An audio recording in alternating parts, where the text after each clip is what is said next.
जय जय गणेश, जय जय गणेश, जय जय गणेश देवा। आता दशरथ राजा वसिष्ठ गुरूंना मलमासात येणाऱ्या चतुर्थीचे महात्म्य विचारतात। तेव्हा वसिष्ठ ही पुरातन हा इतिहास त्यांना सांगतात। आंध्र प्रदेशामध्ये सुषेण नावाचा राजा राज्य करीत होता। धार्मिक होता, शूर होता, शस्त्रांमध्ये पारंगतही होता। पण त्याच्या राज्यामध्ये एकदा अत्यंत भयंकर अशी आपत्ती आली। सर्वत्र सर्पांचा सुळसुळाट झाला। प्रजाजनांना सर्प चावू लागले। जेथे जेथे ते जात असत तेथे तेथे सर्पही त्यांच्या मागे जात। प्रजाजनांची तर अगदी अगतिक अशी गती झाली। त्यांना कोठे राहावे हे कळेना, वनात जावे की घरात राहावे हेही समजेनासे झाले।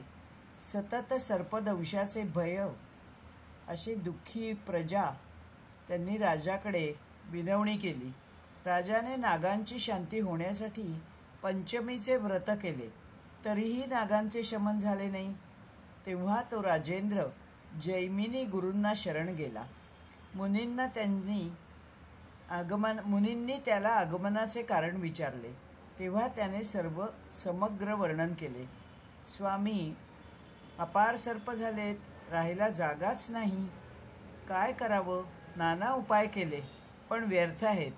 आपणाला शरण आलो आहे, आपण सुचवावा उपाय, अन्यथा मी येथेच प्राणत्याग करेन। तेव्हा जैमिनी म्हणाले, तुझ्या राज्यात चतुर्थीचे व्रत नष्ट झाले आहे।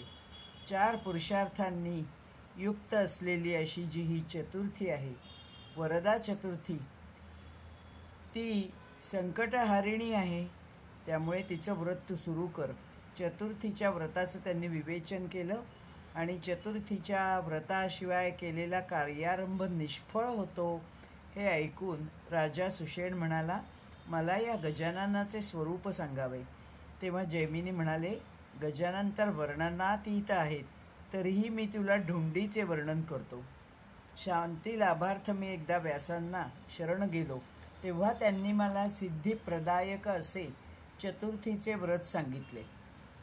नंतर त्यांनी सुषेण राजाला षडक्षर मंत्र दिला आणि सुषेण राजा स्वराज्यामध्ये परतला। त्यानंतर जो प्रथम मलमासा आला त्यातील वरदा शुक्ल चतुर्थीचे व्रत त्याने केले, प्रजेकडून करवूनही घेतले। तेव्हापासून सर्व सर्प लुप्त झाले, लोक भयमुक्त झाले। आणखी एक अशी कथा की मलमास चतुर्थीची अन्य कथा, हस्तिनापुरात कोणी एक दुष्ट भयंकर पापी क्षत्रिय होता। द्रव्यलोभ, परस्त्री लालसा, चौर्य कर्म, पंथस्थांची लूटमार, त्यांना ठार मारणे असं सर्व करत असे। द्रव्यलोभाने त्याने आपल्या जनकालाही मारले होते। एकदा वनात हिंडताना त्याला सर्पदंश झाला। अत्यंत विषप्रभावाने तो तिथेच जल अन्न विरहित पडून राहिला। तो दिवस चतुर्थीचा होता। शुक्ल पक्षातील मलमास चतुर्थी होती।